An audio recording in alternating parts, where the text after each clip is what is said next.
Assalamualaikum warahmatullahi wabarakatuh.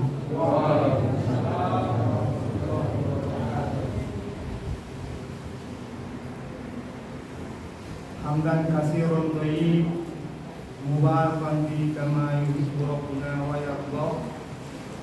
Asyhadu an la ilaha illallah wa asyhadu anna Muhammadan abduhu wa rasuluh allazi la nabiyya ba'da. Tiada bosan-bosannya kita bersyukur kepada Allah Subhanahu wa taala dengan rahmat kasih sayangnya lah kita pada malam hari ini dalam rangka pengajian gabungan diberikan hidayah, taufik, keringanan langkah untuk bisa hadir berkumpul mendengar tausiah yang pada malam hari ini Bapak Ustaz kita telah hadir. Salawat beriring salam, marilah kita sampaikan kepada junjungan kita Nabi besar Muhammad SAW, yang mana kita diberikan pedoman kepada Nabiullah Muhammad SAW, dua pusaka Al-Quran dan Sunnah.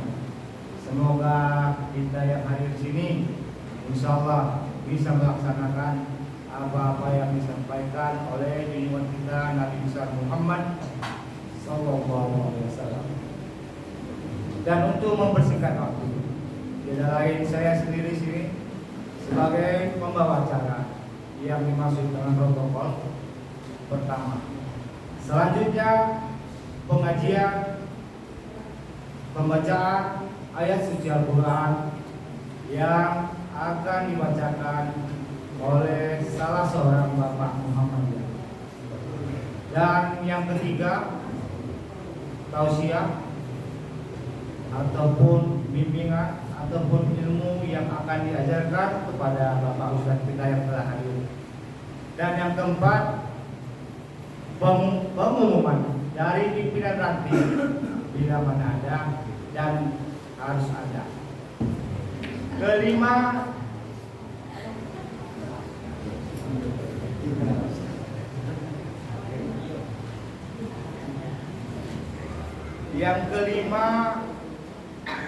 ada rezeki dari Ibu Aisyah yang sangat berbaik hati. Semoga kita dapat mencicipinya bersama. Dan untuk mempersingkat waktu, sebelum acara dimulai, marilah kita berserah diri kepada Allah seraya berucap basmalah. Bismillahirrahmanirrahim. Selanjutnya pembacaan ayat suci Al-Quran yang akan dibawakan salah seorang Bapak Rizky Mulia Adha kepada adik kita Rizky, maaf, bukan Bapak. Pada Rizky kami persilakan.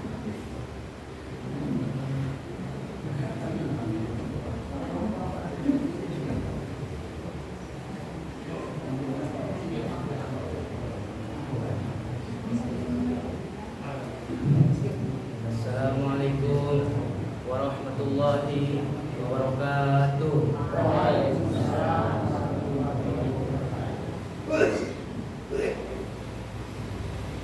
A'udzu billahi minasy syaithanir rajim.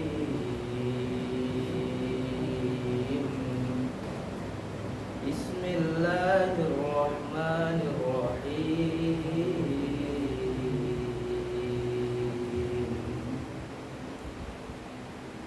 ولا تقولوا لمن يقتل في سبيل الله أموات بل أحياء ولكن لا تشعرون ولنبلونكم بشيء من الخوف والجوع ونقص من الأموال والأنفس والثمرات وبشر الصابرين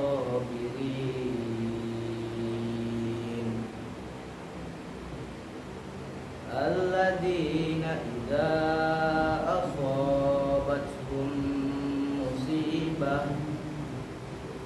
قالوا إنا لله وإنا إليه راجعون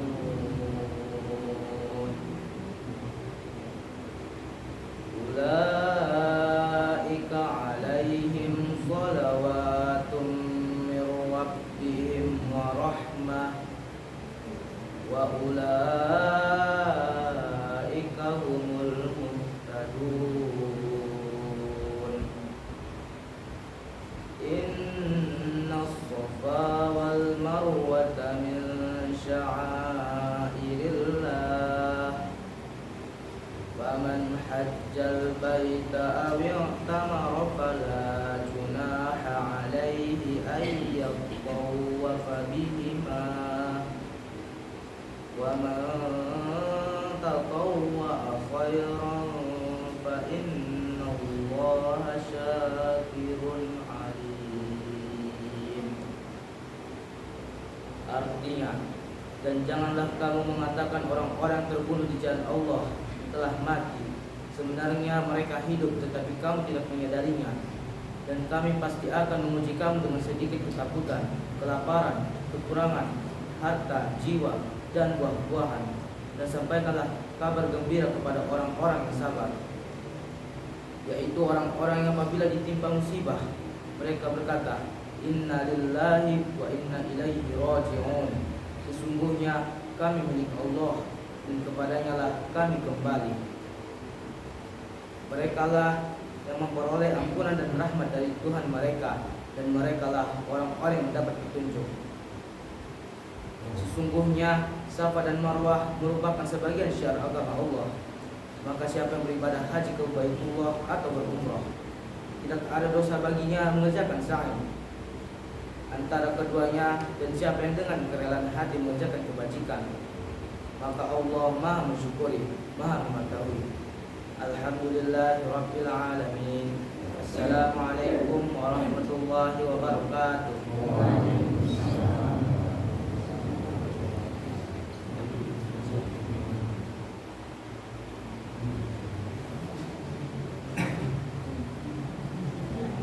Terima kasih kepada Adinda Rizky yang telah membacakan ayat suci Al-Quran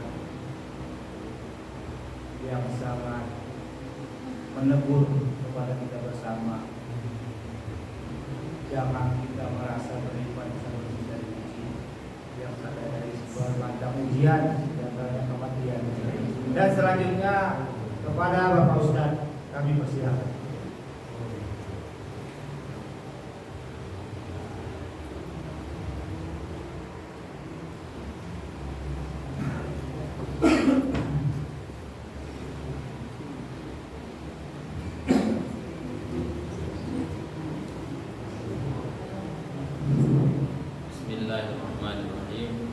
Assalamualaikum warahmatullahi wabarakatuh. Alhamdulillahirabbil alamin wa bihi nasta'in ala umuri dunya waddin. Wassalatu wassalamu ala asyrafil anbiya'i wal mursalin wa ala alihi wa sahbihi ajma'in. Amma ba'du. Yang saya hormati Bapak Pimpinan Ranting Muhammadiyah Sadabuan serta jajarannya, yang saya hormati Ibu Pimpinan Ranting Aisyah Sadabuan serta jajarannya, yang saya hormati orang-orang tua kami, Ayahanda Muhammadiyah, Bunda Aisyah, Angkatan Muda Muhammadiyah, serta simpatisan yang telah hadir di masjid yang kita muliakan ini.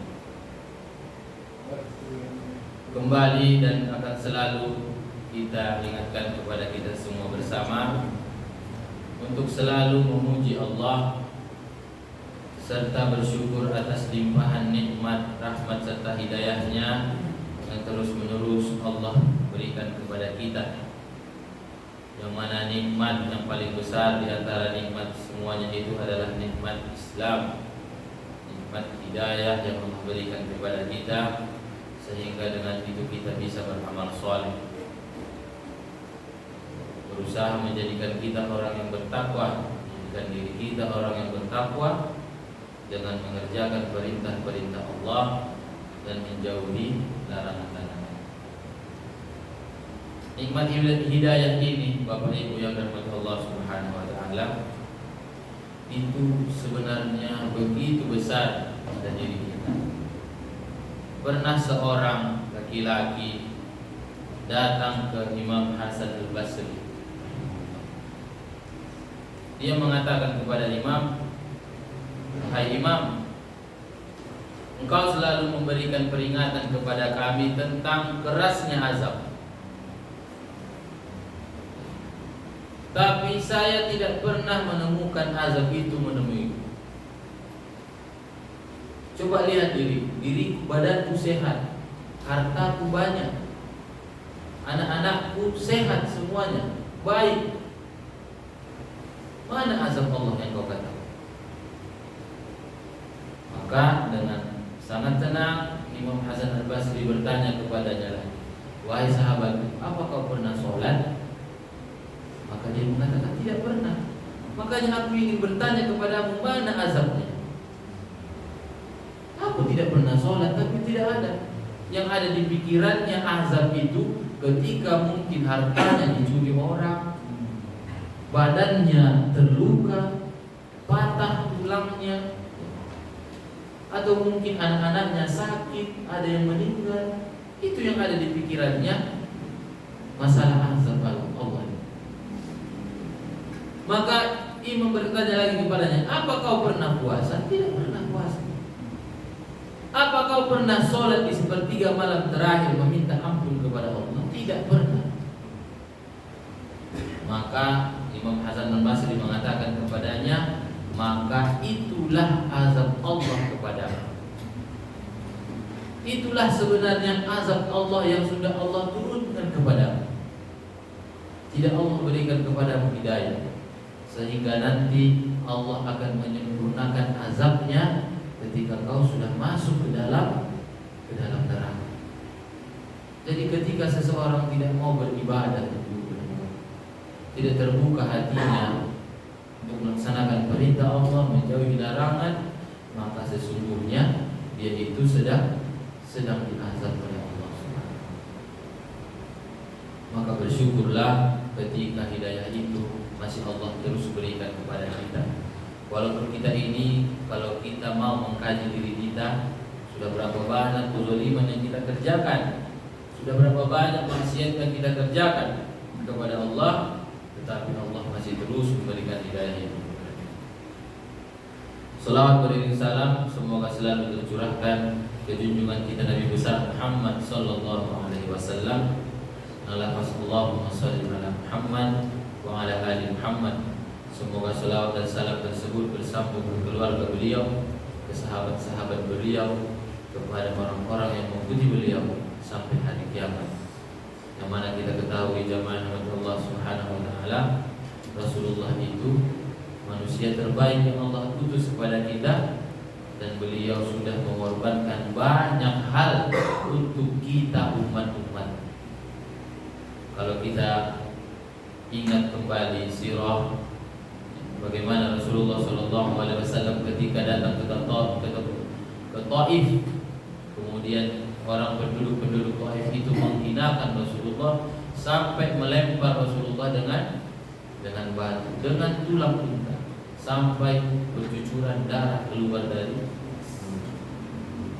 anggota sandalion. Bapak Ibu, datang orang ke sini melempar kita dengan batu, bagaimana perasaan kita? Nah, dia lakukan itu nasuitan deh itu sangat siapa? Rasulullah tidak. Dengan sabar Rasulullah pergi dari tempat itu, kemudian mengangkat tangan, "Ya Rabb, ya Allah, kemana lagi akan kau perintahkan aku untuk pergi? Apakah ke tempat yang dekat aku dihinakan lagi di situ, atau ke tempat yang jauh yang harus aku lalui dan aku juga harus dihinakan lagi di situ. Wa ana radhi.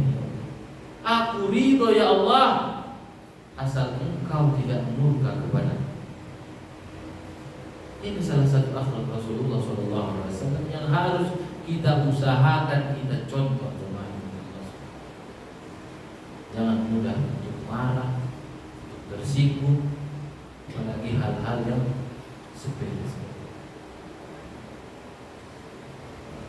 Maka Bapak Ibu yang dirahmati Allah Subhanahu wa taala, pada malam hari ini kita akan kembali mengkaji ayat-ayat Allah sebagai renungan kepada kita, sebagai nasihat kepada kita, sebagai peringatan kepada kita akan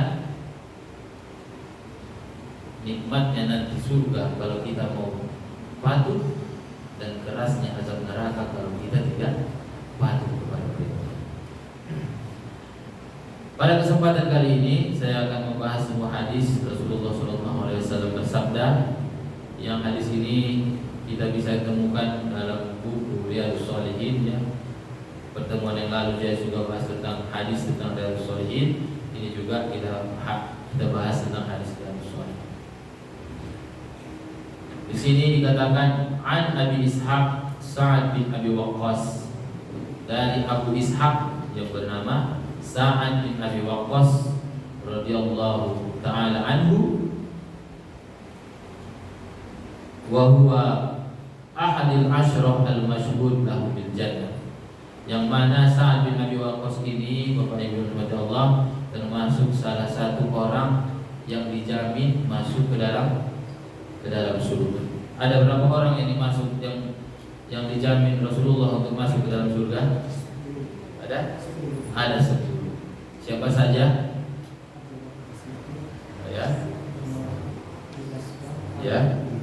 Ya. Utsman bin Affan, Abdurrahman bin Auf, Sa'ad bin Abi Waqqas, Zubair bin Al-Awwam, Abu Ubaidah bin Jarrah, dan Sa'id bin Zaid. Ya, 10 orang yang dijamin masuk surga, yang pastinya kita tidak termasuk di dalamnya. Ya, tidak ada dari satu pun orang yang di sini yang dijamin untuk masuk ke dalam. Maka kita harus tetap beribadah, beramal, belajar, karena kita memang dilahirkan sebagai anak orang Muslim kebanyakan. Itu memang hidayah yang besar yang Allah berikan kepada kita. Terlahir dari keluarga yang Muslim itu memang sebuah hidayah yang besar, sebuah nikmat yang besar. Tapi untuk mati, agar kita meninggal dalam keadaan Islam, itu butuh perjuangan, butuh pengorbanan. Kita harus belajar. Tidak bisa kita hanya modal taklid kepada ustaz, kepada kiai atau siapa saja. Kita harus benar-benar belajar mengetahuinya dengan benar, kemudian kita beramal dengan itu. Ya, jadi Sa'ad bin Abi Waqqas ini, Bapak Ibu Allah Subhanahu wa taala, dijamin masuk surga. Dan Sa'ad bin Abi Waqqas ini adalah salah satu dari keluarga Rasulullah. Sa'ad bin Abi Waqqas ini termasuk saudaranya ibu dari Rasulullah. Berarti yang bahasa itanah tulang. Berarti Sa'ad bin Abi Waqqas ini tulangnya Rasulullah. Yang beliau ini luar biasa. Sa'ad bin Abi Waqqas ini ahli panah. Tidak ada satu pun sasaran yang meleset dari sasaran Sa'ad bin Abi Waqqas, dikatakan dalam sejarah. Sampai-sampai ketika ada anak panah yang tidak ada ujungnya. Anak panah ikan anaknya itu ada ujungnya yang runcing itu yang bisa menembus tubuh musuh. Ada anak panah yang tidak ada ujungnya, tapi ketika ditembakkan oleh Sa'ad bin Abi Waqqas bisa membunuh sasaran, bisa membunuh lawannya ketika berperang. Itu saking luar biasanya Sa'ad bin Abi Waqqas. Dan Sa'ad bin Abi Waqqas ini, Bapak Ibu rahmati Allah Subhanahu wa taala, beliau ini termasuk orang yang Allah berikan karunia yang besar dari anak. Anak beliau ini berjumlah 39 orang. Ndak udah anak loh. Anaknya 39 orang. Berapa ibunya? 72 ibunya. Nah, baru udah begitu dong. Tapi dari ibu yang berjumlah 12. Nah, 12. Indah sekaligus, oh. Tidak sekaligus dinikahi ya, tidak sekaligus. Tapi ada yang meninggal, kemudian beliau menikah lagi seperti itu.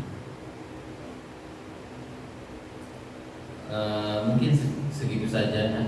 Nanti kalau kita panjangkan sejarahnya terlalu panjang. Maka Sa'ad bin Abi Waqqas berkata, qala ja'ani Rasulullah sallallahu alaihi wasallam ya'uduni amma hajjatul wada' min waj'i ishtadda bi. Sa'ad bin Abi Waqqas ini datang ke Mekah untuk haji. Yang beliau termasuk orang yang muhajirin. Beliau sudah hijrah ke Madinah. Maka beliau datang bersama para sahabat datang ke Mekah untuk melaksanakan haji. Yang ketika itu haji wada', haji yang terakhir bagi Rasulullah SAW yang terjadi pada tahun 10 Hijriah. Yang Rasulullah SAW wafat pada tahun 11 Hijriah. Kemudian beliau berkata, ketika Rasulullah menjengukku ketika haji wada, ketika itu aku terkena atau menderita sakit yang sangat parah. Jadi Sa'ad bin Abi Waqqas ketika itu dia menderita sakit yang parah. Dan ini dijelaskan dalam hadis ini, dalam syarahnya Syekh Utsaimin dikatakan di sini bahwasanya ini merupakan salah satu akhlak Rasulullah SAW yang sempurna. Tidak ada sahabat beliau yang sakit yang tidak dijenguk oleh Rasulullah SAW. Rasulullah SAW sangat gemar menjenguk sahabatnya yang sakit. Dan ini memang merupakan hak dari orang Muslim, ya, hak Muslim. Salah satu diantaranya idza marida fa'udhu, kalau dia sakit maka kita jenguk. Kita menjenguk orang yang sakit ini banyak sekali faedahnya, banyak sekali keutamaan yang kita dapatkan. Ya, sebagaimana dalam hadis dikatakan fadilah keutamaan orang yang menjenguk orang yang sakit. Apa itu? Apa pahala yang disediakan oleh Allah untuk orang yang menjenguk saudaranya yang sakit? Hah? Apa pahalanya? Ada yang tahu? Ya, kita ngomong dulu, cuma malas ngomong. Ya, dalam hadis disebutkan apabila seseorang menjenguk saudaranya yang sakit, maka ketika dia berjalan sampai tempat saudaranya yang sakit itu, maka seakan-akan dia sedang berjalan sambil memetik buah-buah yang ada di dalam surga sampai dia duduk. Maka ketika dia duduk, maka rahmat Allah pun turun sangat deras kepada dirinya. Sangat deras turun kepada dirinya. Kemudian dia akan didoakan. Kalau dia menjenguknya di waktu pagi hari, maka 70.000 malaikat akan mendoakannya sampai sore hari. Kalau dia menjenguknya sore hari, maka 70.000 malaikat akan mendoakannya sampai pagi hari. Ini besarnya keutamaan orang yang menjenguk orang yang sakit. Rahmat Allah deras, sangat deras sekali. Ghamaratul rahmah. Ya, dikatakan dalam hadis, rahmat Allah akan turun deras kepadanya ketika dia menjenguk saudaranya yang sakit. Besar sekali faedahnya. Maka kita hendaknya gemar melakukan hal ini, karena ini merupakan amal ibadah. Kami ketika musran kemarin di ranting kami, Bapak Ibu yang dirahmati Allah Subhanahu wa taala, ketika ada sesi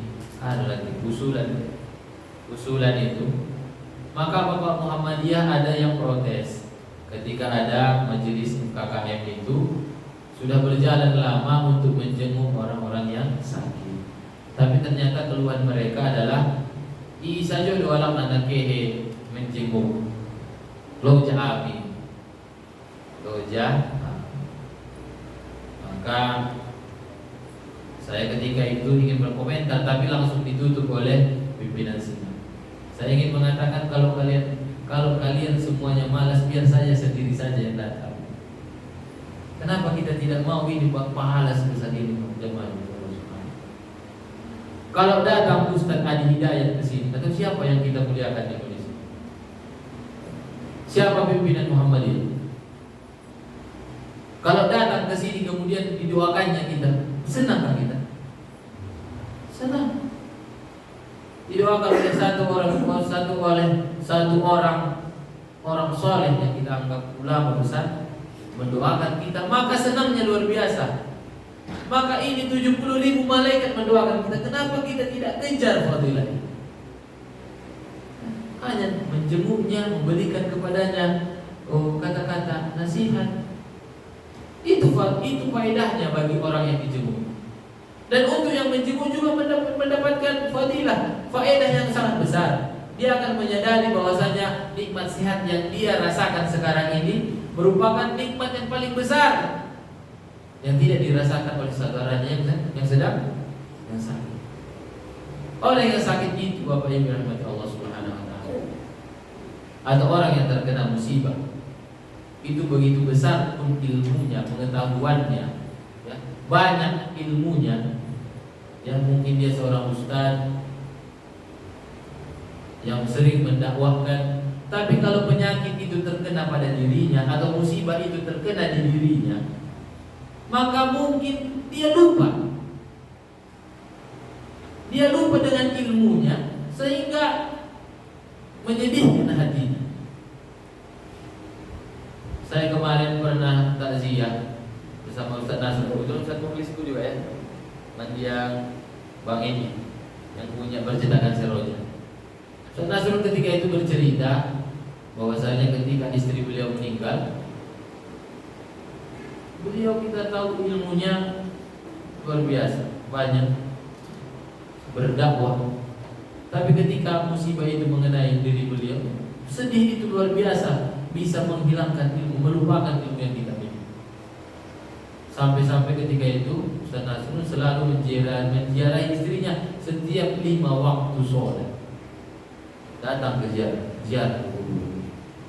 Saking sedih. Maka itulah gunanya kita datang bertakziah, datang menjenguk saudara-saudara kita yang sedang sakit. Mungkin dia lupa, maka kita ingatkan.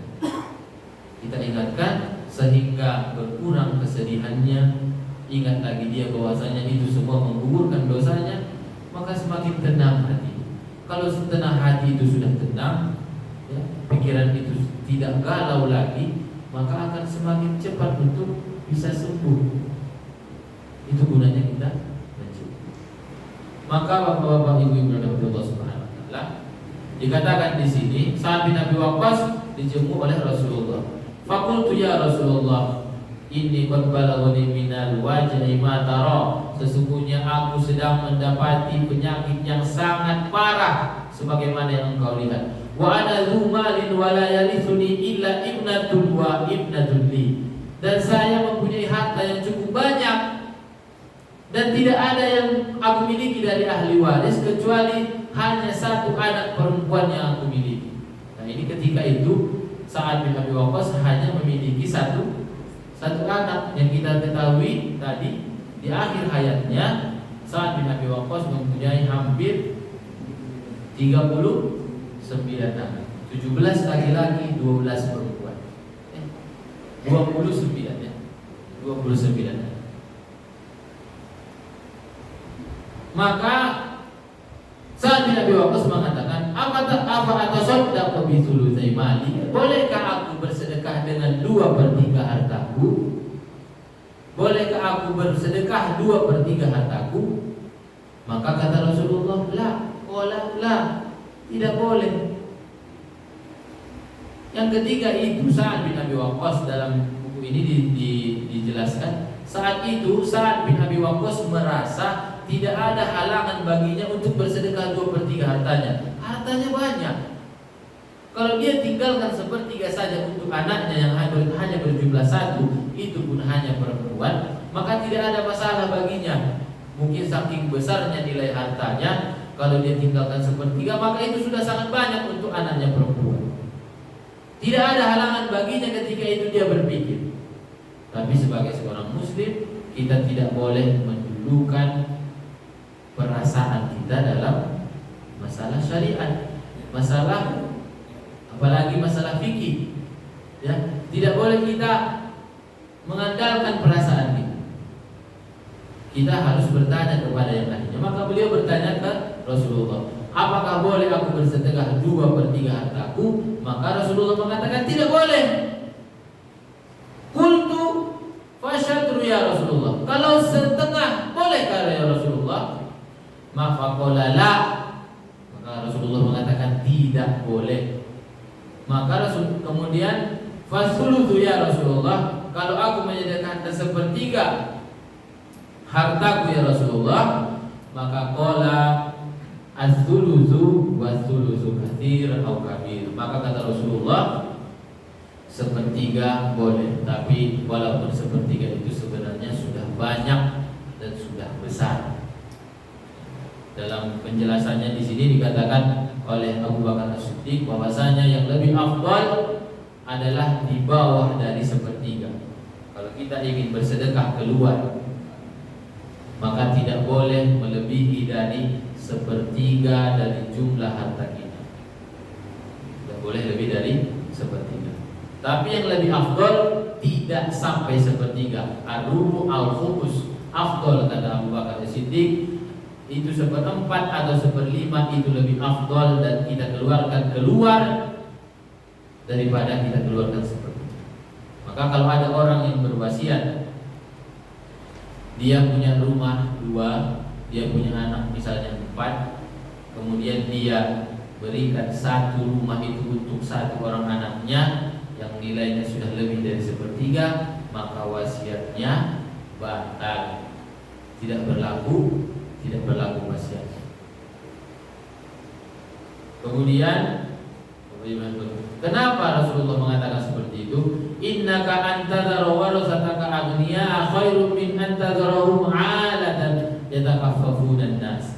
Sesungguhnya kau meninggalkan ahli-ahli warismu dalam keadaan yang kaya, itu lebih baik dan lebih baik bagimu dan daripada kau meninggalkan mereka dalam keadaan miskin yang mereka meminta-minta kepada orang lain. Ini merupakan salah satu kewajiban orang tua, meninggalkan keturunannya, meninggalkan ahli-ahli warisnya dalam keadaan yang kaya. Karena ada sebagian orang yang berpendapat dia tidak perlu memikirkan ahli warisnya, dia tidak perlu memikirkan keturunan-keturunannya, sampai dia mengatakan, ini semua harta, kalau semua mau kujual akan kujual semua. Tidak peduli dia ahli warisnya, anak-anaknya. Alhamdulillah. Wa innaka lan tunfiqu nafaqatan tabtaghi biha wajha Allah illa ujirta 'alaiha hatta ma taj'alu fi imratik. Dan sesungguhnya tidaklah kau menafkahkan nafkah yang kau mengharapkan wajah Allah kecuali kau akan mendapatkan pahala atasnya sampai-sampai nafkah atau suapan yang kau suapkan ke mulut istrimu. Jadi kalau kita berinfak, memberikan nafkah kepada keluarga kita, itu juga mendapatkan pahala yang besar dari sisi Allah Subhanahu. Jangan kita terbalik ya, keluar kita bersedekah banyak-banyak, tetapi untuk keluarga kita tinggalkan. Tidak kita pikirkan keluarga kita. Dalam hadis yang sudah sering saya rasa saya sebutkan, ketika ada sahabat yang Rasulullah SAW bersabda, dinarun anfaqtahu fi sabilillah, dinar atau harta yang kau keluarkan fi sabilillah, atau kemudian fi raqabah, memerdekakan budak, kemudian tasaddaqu 'alal miskin, kau bersedekah kepada orang miskin, wa dinarun anfaqtahu ila ahli, dan harta yang kau infakkan kepada keluargamu, maka untuk keluarga itu yang lebih besar pahalanya di sisi Allah Subhanahu wa taala. Maka kalau orang yang hartanya tidak banyak, ya, tidak banyak hartanya, tidak usah dia paksakan dirinya untuk berinfak keluar. Dia tinggalkan saja untuk anak-anaknya. Dan ini Bapak Ibu yang dirahmati Allah Subhanahu wa taala, ini adalah salah satu kewajiban dari orang tua. Meninggalkan anak-anaknya dalam keadaan yang kaya dan dalam keadaan berkecukupan. Yang mana sesungguhnya kewajiban ayah orang tua kepada anaknya ini sebenarnya masih banyak. Meninggalkan anak-anak ini dalam keadaan bertakwa kepada Allah, meninggalkan mereka dalam keadaan iman kepada Allah, itu adalah juga kewajiban dari orang tua. Yang mana banyak sekali sekarang ini ditinggalkan oleh orang tua. Karena apa itu ibu-ibu, bapak-bapak yang bermaksud? Saya mendengarkan ini dari ahli psikologi, maka mereka mengatakan kenapa anak-anak itu tidak sesuai dengan apa yang diharapkan orang tuanya? Karena sebenarnya orang tuanya itu belum dewasa. Mereka mengatakan banyak orang tua sekarang yang tidak dewasa. Dia hanya tua secara biologis, secara umurnya dia tua, tapi mentalnya dia masih mental anak-anak. Apa tanda-tandanya orang tua yang seperti itu? Ketika orang tua masih marah, mengungkapkan kemarahannya seperti anak-anak. Bagaimana anak-anak kalau marah? Dia banting sana, banting sini. Ketika dia marah dengan yang satu, dia lampiaskan kepada yang lain. Maka sesungguhnya orang tua yang tidak dewasa itu yang seperti itu, ya. Dia ketika dia marah, dia tidak bisa tahan emosinya. Kemudian dia pukul apa yang dia bisa pukul, dia lempar apa yang bisa dia lempar. Maka ketahuilah, anak-anak itu memang bisa salah dengar, tapi anak-anak tidak bisa salah mencontoh. Anak-anak itu peniru yang ulu, dan dia akan mencontoh apa yang dia lihat. Kalau kita orang tuanya masih seperti itu, menyikapi masalah dengan cara anak-anak, maka sesungguhnya anak kita akan mencontoh kita. Menyikapi masalah, datang masalah yang besar, misalnya datang orang membuat masalah, maka dia maki-maki orang itu, maka anak akan melihat itu dan dia akan contoh dalam kehidupan. Tanda-tanda orang tua yang tidak dewasa di antara lainnya, ada orang tua yang dia ketika anaknya meminta, ada keinginan anaknya minta mainan misalnya, atau dia minta sesuatu, dia merengek-rengek minta ke orang tuanya, maka orang tuanya ini dengan bijak mengatakan, "Nak, tidak semua keinginan kita itu harus dipenuhi." Orang tua bisa ngomong seperti itu kepada anaknya, tapi ternyata orang tua selalu memaksakan keinginannya agar dipatuhi oleh anaknya. Secara tidak langsung dia sudah melanggar apa yang dia ucapkan. Dia ingin anaknya menjadi seperti yang dia inginkan, maka dia paksakan anak itu. Dia paksa.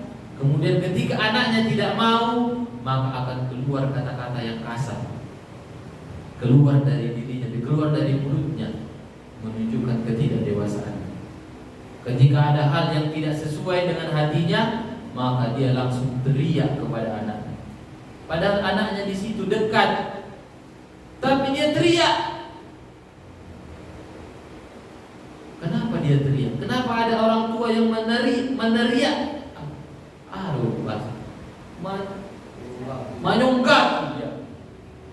Kenapa ada orang tua yang menyonggaki anaknya? Maka kata psikologi, ahli-ahli psikolog, karena hatinya sudah menjauh dari anaknya, maka karena jauhnya hatinya dari anaknya itu, maka dia butuh untuk berteriak menyonggak. semakin dia songgak, semakin jauh hatinya. Maka anak-anak ketika dia dapati perilaku dari orang tuanya seperti itu, maka dia juga akan terus semakin menjauh.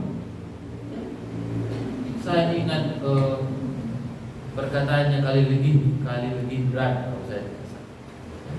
Anak-anak itu bukan anakmu kan.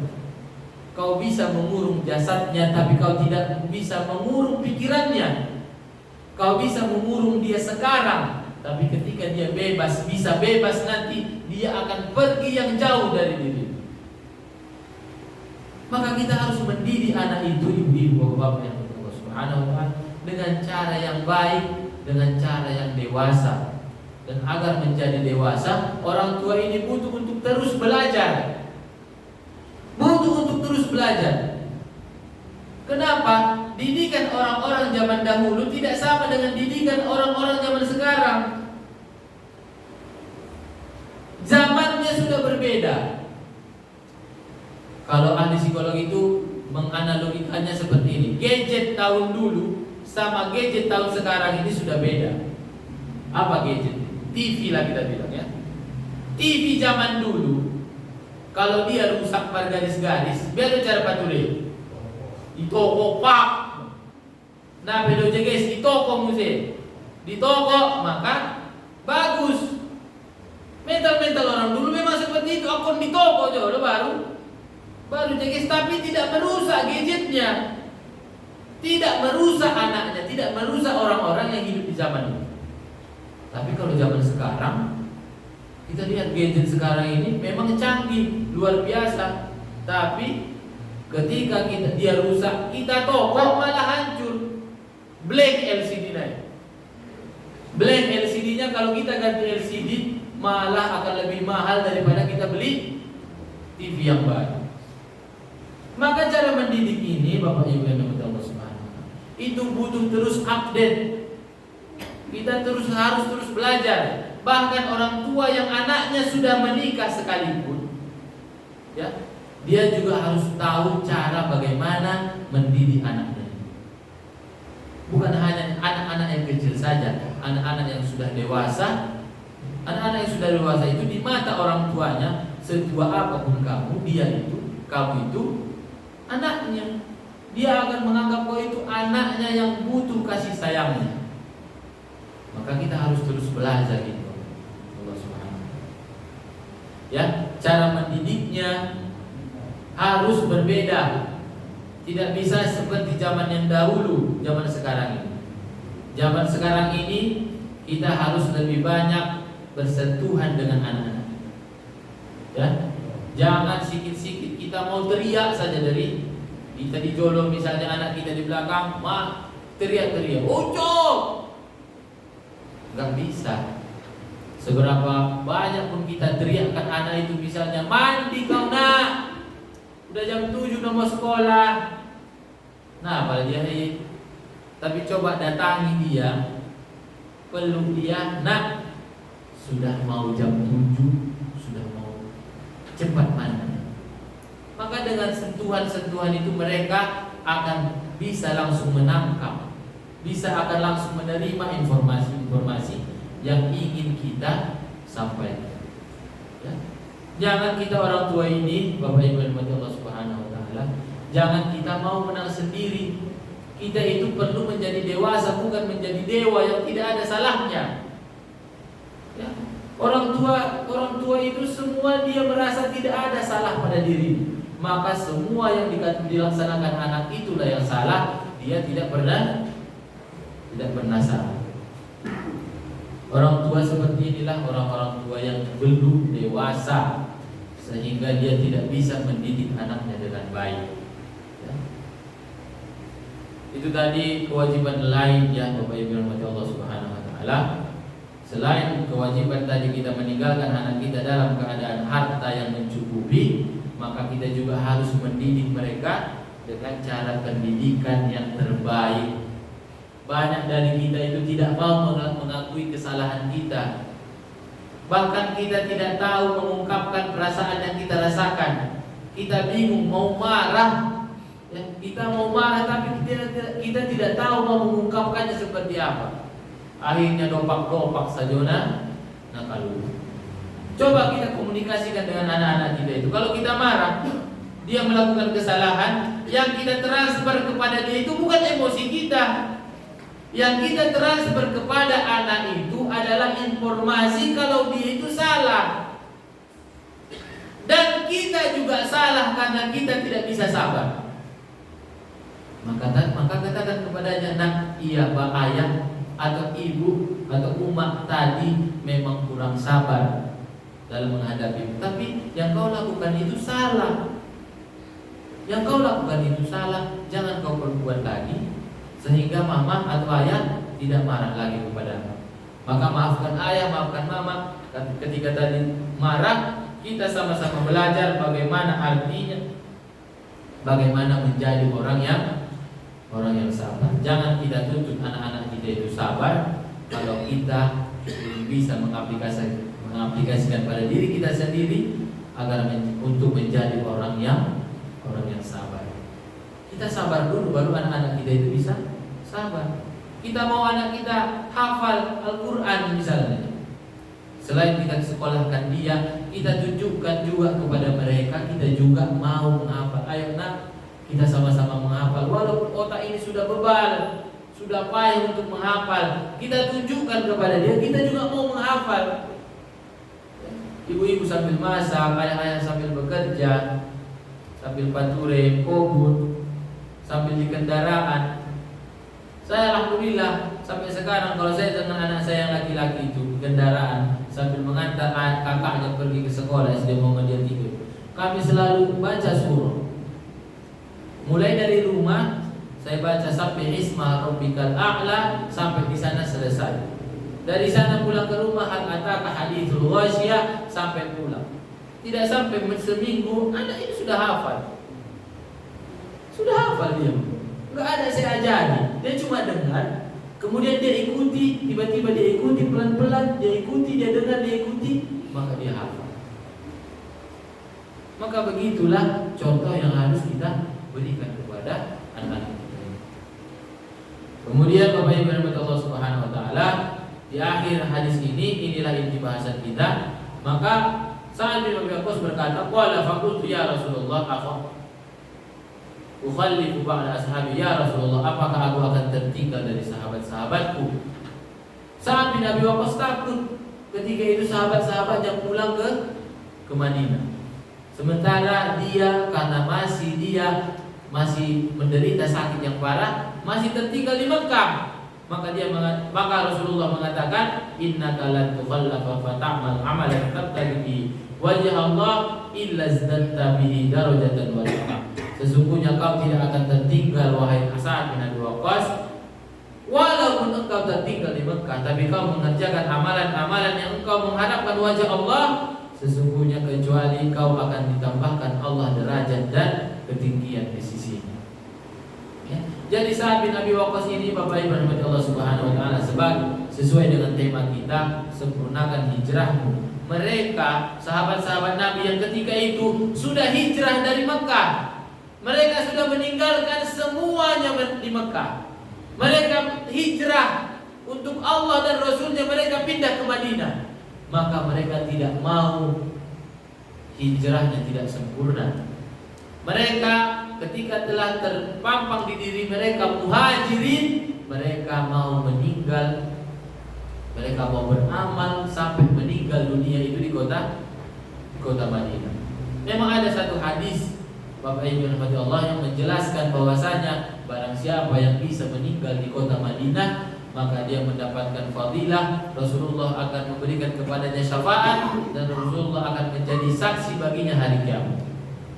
Ya, maka barang siapa yang bisa meninggal di kota Madinah, falyaf'al, hendaknya dia meninggal di kota Madinah. Tapi para ulama menjelaskan kita tidak bisa tahu di mana kita meninggal. Kita tidak bisa tahu di mana kita meninggal. Sebagaimana di ranting kami sana di Sondoya Marun, tiba-tiba sudah tidak sadar dibawa ke Medan, ternyata di Medan meninggal. Kalau dibawa ke sini lagi. Kita tidak tahu di mana kita meninggal. Tapi pada kata para ulama, yang dimaksud dengannya siapa yang bisa meninggal di Madinah ketika seseorang berusaha untuk tinggal, atau dia mungkin belajar, atau dia mungkin bekerja di kota Madinah, sehingga dia berharap agar bisa meninggal di kota Madinah. Tapi inti bahasan kita Bapak Ibu dan Allah Subhanahu wa taala, Sa'ad bin Abi Waqqas dia tidak ingin meninggal di Mekah. Karena apa? Dia tidak ingin hijrahnya tidak sempurna. Dia ingin menyempurnakan hijrahnya. Dia sudah tinggalkan semua di kota Mekah, keluarganya, hartanya, pekerjaannya, dia tinggalkan semuanya demi Allah dan Rasulnya. Dia pindah kota Madinah. Maka dia tidak mau itu tidak sempurna. Maka kalau bagi kita, Bapak Ibu rahmati Allah, bagi kita sekarang yang ada hijrah itu adalah hijrah amal. Ketika kita sudah tekadkan dalam diri kita untuk menjadi orang yang berubah dari dulu kita yang malas kepada orang yang rajin beribadah, dulu orang yang tidak taat menjadi orang yang taat beribadah, maka ketika sudah kita tanamkan dalam diri kita untuk hijrah, maka sempurnakan hijrah itu. Jangan seperti sebagian sahabat-sahabat kita ketahui mereka suatu saat menjadi orang yang taat, kemudian di lain waktu dia menjadi mantan orang taat. Dia menjadi mantan orang taat, mantan orang soleh. Maka jangan seperti itu. Sempurnakanlah hijrah itu. Maka Bapak-bapak, ibu-ibu Allah Subhanahu wa taala, Rasulullah sallallahu alaihi wasallam dalam hadis ini juga berdoa kepada Allah, Allahumma amri li ashabi hijratahum. Ya Allah, sempurnakanlah untuk sahabat-sahabatku hijrah mereka, wala taruddahum ala aqabihim, dan janganlah kau balikkan mereka kembali kepada kemunafikan. Jangan balikkan hati mereka kembali kepada selain Islam. Jangan balikkan hati mereka kepada kafir kembali.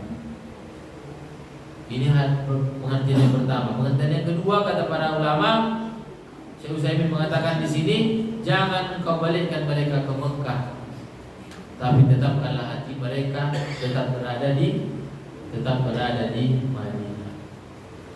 Maka inilah ibu-ibu dan bapak-bapak yang rahmat Allah Subhanahu wa taala, hadisnya bahwasanya ya banyak sekali faedah yang bisa diambil dari hadis ini. Yang pertama tadi, keutamaan menjenguk orang yang sakit, dan itu adalah salah satu bukti kesempurnaan akhlak Rasulullah SAW. Kemudian setelah itu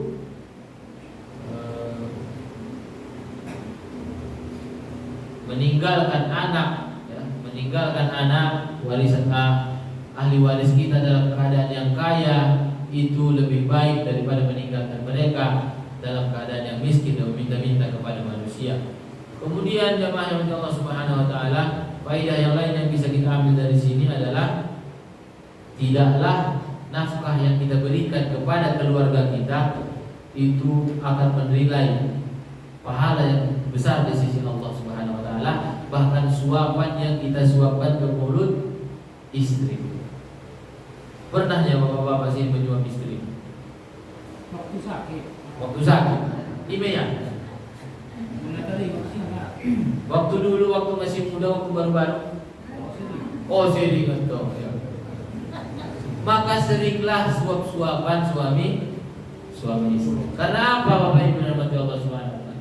Ulama kita mengatakan ketika seorang suami menyuap istrinya menyuap suaminya, maka ketika itu kasih sayang itu sedang puncak-puncaknya berada di mereka berdua. Romantis itu dianjurkan untuk pasangan suami istri. Ya, maka sering suap-suapan agar kita merasakan kasih sayang itu terus mengalir di antara suami istri tersebut. Gak usah malu suap-suap. Ada seorang ibu Aisyah kemarin, dia berkata, oh bapak angku laklaiku sampai mati benar ya menyuap. Ya Allah ya Allah. Ya.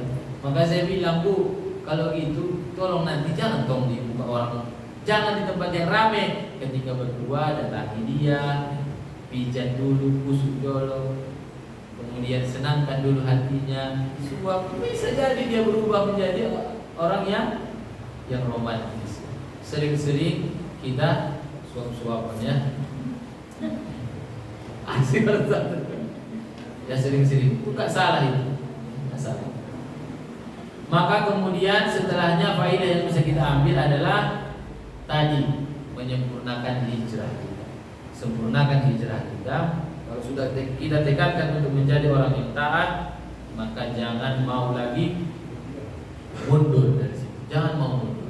Ketika kita sudah tekadkan dalam diri kita, aku tidak akan meninggalkan pengajian, maka bagaimanapun keadaannya, jangan tinggalkan pengajian. Jangan mau mundur lagi dari hijrah yang telah kita lakukan. Mungkin itu saja yang bisa saya sampaikan pada kesempatan kali ini. Mudah-mudahan bermanfaat bagi kita. Ya itu saja mungkin yang bisa saya sampaikan. Kurang dan lebihnya saya mohon maaf. Ada lagi yang mau kita diskusikan? Oke, silakan. Assalamualaikum warahmatullahi wabarakatuh. Tadi nanti dokter Pak Ustaz mau ada nama yang berkunjung berarti anak ngebahas dengan rahmatnya 75 Ya. Jadi mendekati itu sih mana dari itu pertanyaan penyakit mana gua tadi Ustaz. Senari ada minum penyakit yang paling fatal, paling hebat kan penyakit insomnia, penyakit hati di sekarang. Jadi maksudnya mulai ada mengiba penyakit hati khususnya pribadi kemana? Dia ada kamu mati sekarang. Akan naik boso warga Muhammadiyah, bapak Muhammadiyah dari Indonesia. Namun di kunjungan ada penyakit hati betul kan? Semestinya cara mengobati. Maksudnya apa nama? Itu sakit. Oh sakit hati. Sakit hati ya. Masih ada sih sakit hati penyakit hati. Oh doa. Ada orang yang paling hebatnya penyakit pulbui mana kan ini? Iya. Itu penyakit paling Paling parah. Ya. Penyakit sombong salah satu di antaranya. Ya, jadi kalau ini Bapak Ibu rahmati Allah Subhanahu wa taala, ya, kalau dia memang mau dikunjungi yang sakit hati ini juga dikunjungi lah. Kunjungi dia, akhir dia obat. So malu hati-hati dia gitu. Ya, datangi saja. Ya, mudah-mudahan kalau fadilah itu kita bisa dapat. Tapi memang penyakit hati ini memang bisa disembuhkan oleh orangnya sendiri. Cuma dia yang bisa menyembuhkannya, dia bisa kepada Allah agar Allah bantu untuk menyembuhkan penyakitnya itu. Kalau angguau, nah, kan penyakit hati ini banyak, ada iri, ada dengki, ada sombong, ya, ada sombong, apalagi banyak penyakit hati. Takabur. Ya, sombong, ujub dengan dirinya. Maka kalau kita terkena penyakit ini, sombong salah satu di antara, maka kita cari hukumannya, cari ancaman Allah di sini. Kalau misalnya sombong itu dikatakan tidak masuk surga, berarti kita masuk ke dalam neraka, maka cari bagaimana rupanya hukuman orang yang sombong di dalam neraka. Bagaimana hukum yang paling ringan di neraka, Bapak Ibu? Yang paling ringan hukuman di neraka itu diletakkan kerikil atau batu dari neraka itu di bawah telapak kakinya, maka otaknya mendidih otaknya. Berarti dari kakinya dia juga rasakan sakit sampai ke pahanya, pinggangnya, dadanya, lehernya, kemudian sampai ke sini mendidih dan dia tidak mati. Ada kejadian 2021 lapas di Tangerang terbakar. Ada 41 narapidana di situ terpanggang, tidak bisa keluar. Terpanggang. Waktu mereka terpanggang itu mereka teriak-teriak minta tolong. Orang yang di luar lapas, mereka mendengarkan teriakannya, teriakan menyakitkan hati nih kalian. Diwawancara, menyakitkan hati, sangat memilukan teriakannya. Tapi ternyata hanya waktu 15 menit teriakan itu pun habis. sunyi, sepi, tidak ada lagi teriakan, mereka sudah mati. Ketika mereka sudah mati, otaknya belum mendidih. Dia sudah mati, dia tidak rasakan lagi sakitnya, kemudian api terus membakar tubuhnya, maka ketika itu otaknya mendidih, dia tidak rasakan lagi sakitnya. Tapi orang yang di neraka, diletakkan batu di bawah telapak kakinya, maka sampai ke otaknya mendidih dan dia tidak mati. Maka dia ketika itu meminta kepada malaikat, Malik, wahai Malik, mintalah kepada Rohmu agar agar Tuhan mematikan kami.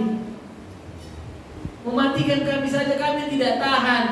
Maka kata Malik, innakum makithun, sesungguhnya kau akan tetap berada di sini. Maka takutlah kalau terkena penyakit itu pada diri kita, takut. Saya sering sampaikan kepada orang yang masih memutuskan hubungan silaturahim kepada keluarganya, darah dagingnya, adik kandungnya, kudanya, tulangnya.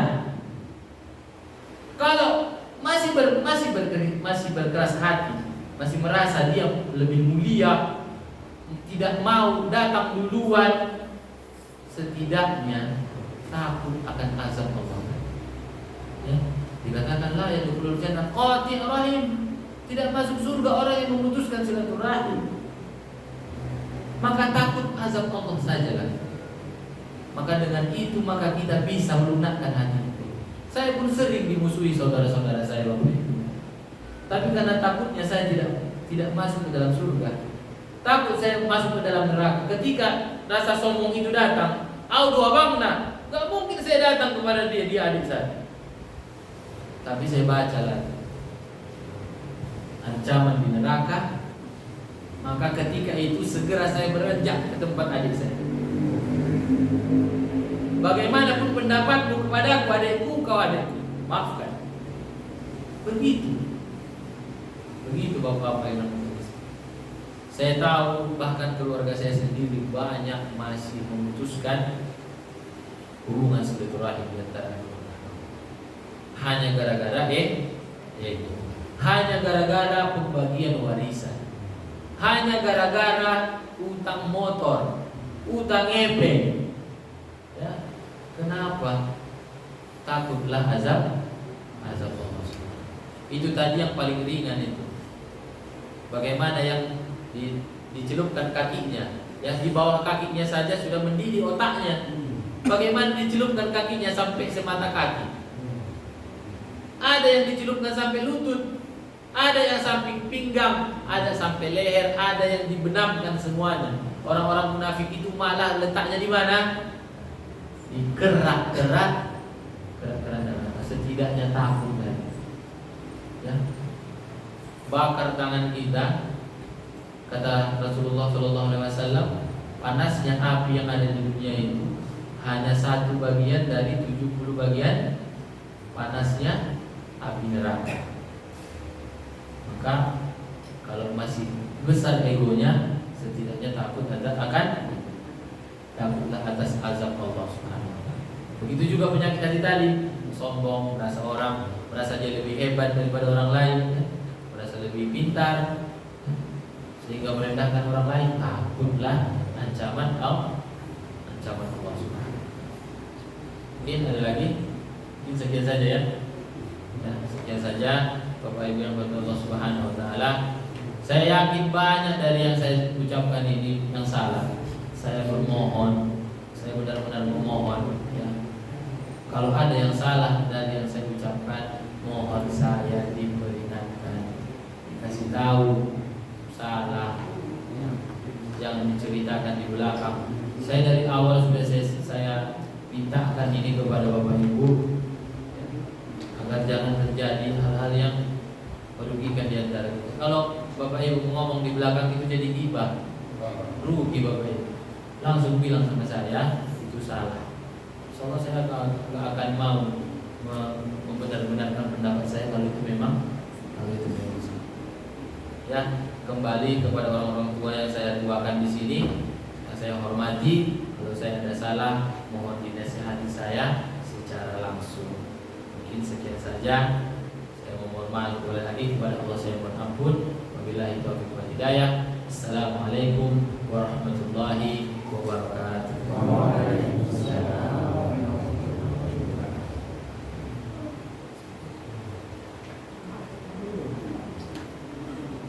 Terima kasih kepada Bapak Ustadz yang telah menyampaikan tausiah ilmunya, nasihatnya. Teringat kembali kepada Bapak Ustadz tadi menyinggung mungkin bila ada kesalahan jangan dari dalam layar. Tadi saya mendengar dari Ustadz mengenai bila ada seorang hamba yang mati, pertama kali Ustadz bilang kalau matinya di Mekah, kan gitu. Terus alur ceritanya lama-lama matinya di Madinah. Jadi bingung saya mau pertegas kembali. Di mana mati yang benar? Abu Sa'ad bin Waqqas saya bilang. Iya. Pertama Ustaz, walau alam saya dengar tadi seperti itulah kira-kira kan. Pertama matinya di Mekah kan ya. Bagi hamba yang matinya di Mekah. Ini pertama apa saya dengar. Jadi Rasulullah katakan bla kan gitu. Habis itu baru Ustaz pertegas lagi itu Madinah. Jadi saya bingung. Yang mana mati di Madinah atau di Mekah itu aja ini Ustaz. Di Mekah atau Madinah? Jadi Sa'ad bin Abi Waqqas itu.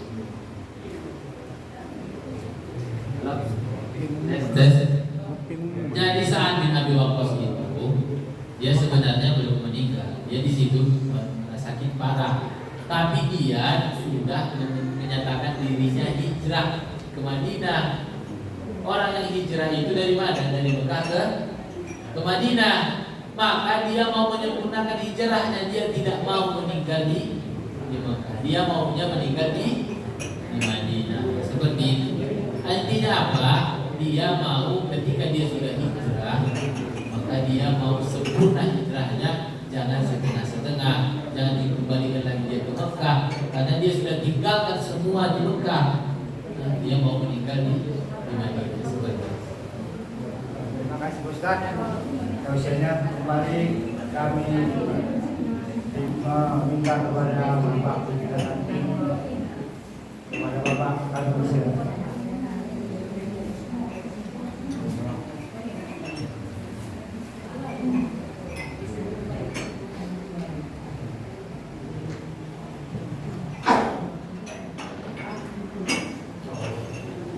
Assalamualaikum warahmatullahi wabarakatuh. Bapak-bapak, ibu-ibu yang dirahmati Allah, di awal pengajian kita pembawa acara sudah mengatakan bimbingan atau pengumuman dari pimpinan harus ada. Iya begitu tadi. Karena yang berhak penuh pada malam hari ini pengajian kita adalah protokol. Mohon itu harus patuh sama itu kan. Jadi ini pun ada dua hal yang ingin kami sampaikan. Pertama, kalau kita dulu di sana menghadap ke sini ada perubahan di masjid kita ini dari sebelumnya. Matarida Puan Nawardi. Mawarni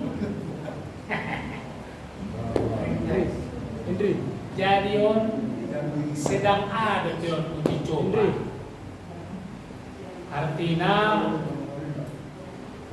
si perjalanan nijom komputeron di bawah sudah uji coba dong. Ningia mau cocok jalan bapak. Menggunakan cocok tidak pernah dia. Tapi pista dia ulala. Nomor itu isonon. Tidak dong panjar, tidak dong apa-apa. Percaya itu kita. Jadi, aku menurut kau, alang manaruan nama nabusyo. Secara dia.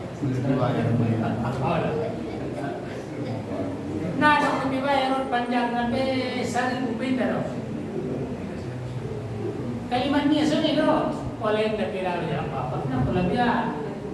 Itu kan bapak kok ada. Padahal itu jalan bapak, alhamdulillah. Jadi mana?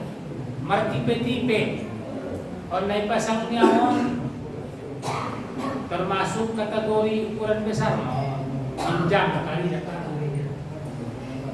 sameter 60 panjangnya. Jadi mula harga nanti 1 juta.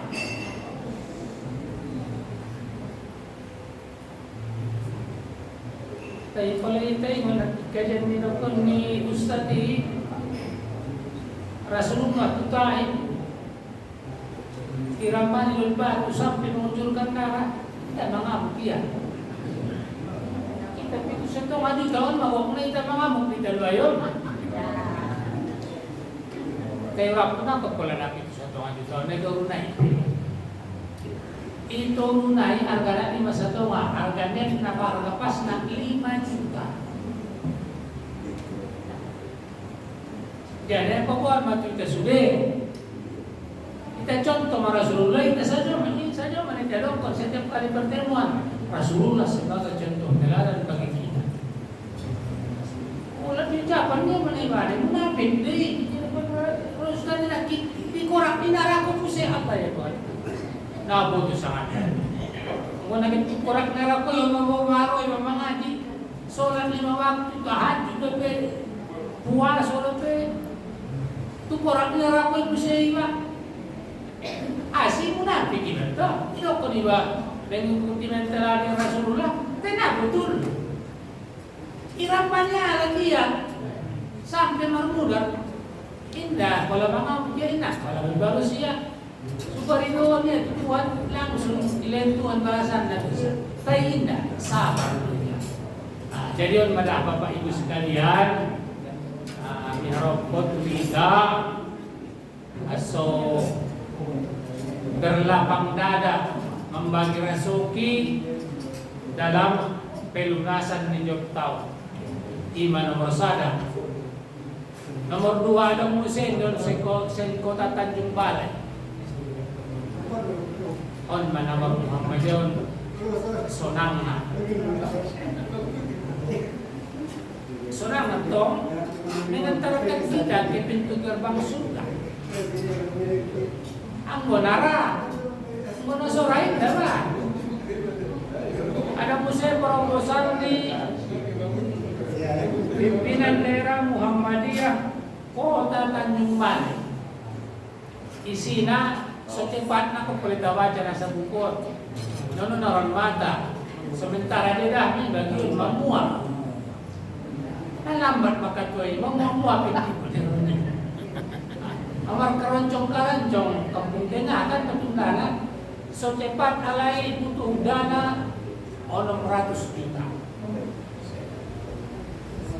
Jadi nak kalau 600 juta, 600 ribu BPJS rampung, makulang royal Tanjung Balai kan? Kita bisa 600 juta, 60 ribu kita mau moyang, padung kurang royal lagi. Jadi na doon mapasal. Na perlu kami mengumpulkan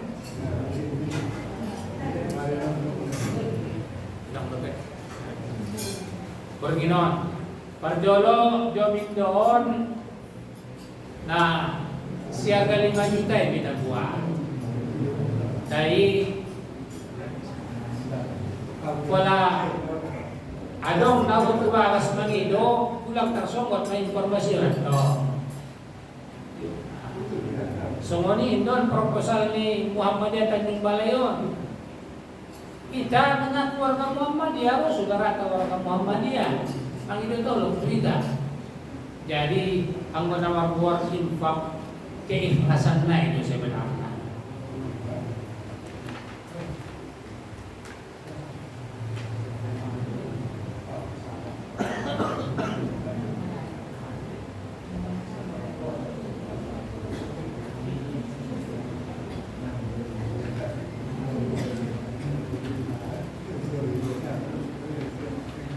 So, di ba kalay anong paket na?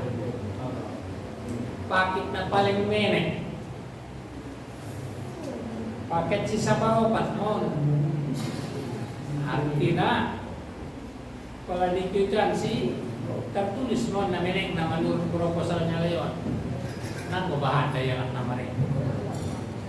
Sadia may 125.000. Berarti seperlapan kan? Nah jangan separokan kalanya. Kaya nakinay pakon ni Ustad sadia Ustad. Na Abdul na di bawah sepertiga kan? Boleh tawain masa juta untuk tanarong dicaput masing-masing 125.000 sadia nih.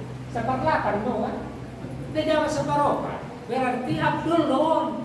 Naminik noon pitalayan Abdul mo. Anong paket nomor 2 na? Sa dia 250 juta. Paket na palinggo ng napatuloy doon 500 juta. 500.000. Tayo sumunit. 500.000. 500.000. 500.000. Kaya may takatwa ni si Kandar. Ako katwa sekretaris, katwa ay katwa. Jadi ulit bagi na sa parlapanon niya dito ay wala niya cocok asal sitwasyon niya kasi kita nih sisa dega kaya bagi saudara-saudara atau na mempunyai kelapangan ekonomi terserah masing-masing. Jadi ada yang perlu pakai kita orang kalai kita sian kota tadi jadi mengantarkan kita ke surga nanti nano. Jadi kajian sebenarnya pas kusik berkaitan dengan dohon na hindi na naman dalam ini. Ako pag job naman dalam doon ni grupan komputer warna kami gawat niya. Jadi mahal itu karena cuma lagi auto masujid tama di kota paling sini pun memang ini aku ranting tahun na kurang nasionalan. Dua ranting lain itu dia oke mana tidak memang. Jadi harapan kita aso berimpak minta untuk on.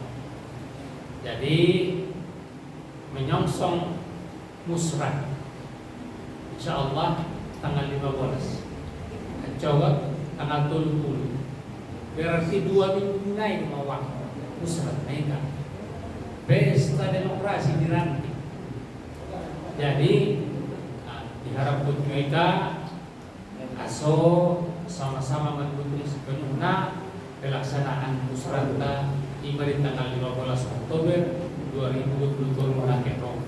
Tersomon ima memuak pula lagi dahon pembincang tahun murna masuk turoa billahi taufiq wal hidayah. Assalamualaikum warahmatullahi wabarakatuh.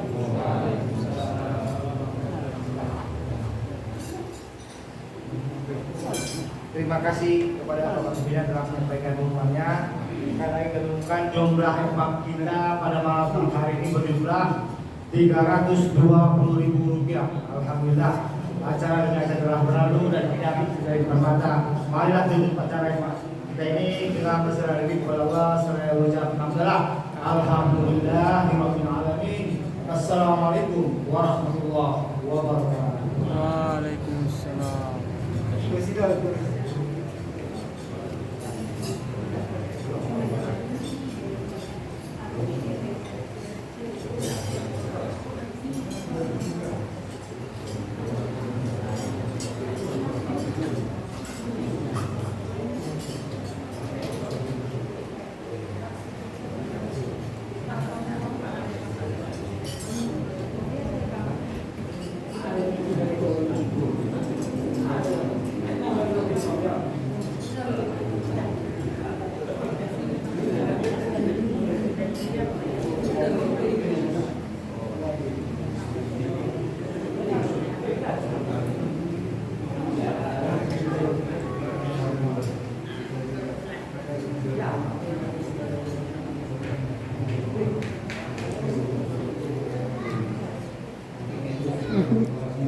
Anjing mulak kalai terus.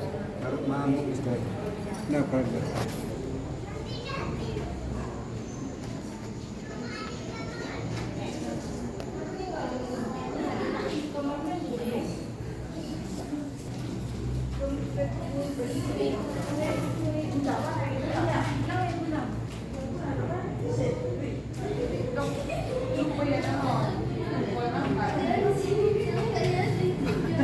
Tidak makan mie kalian.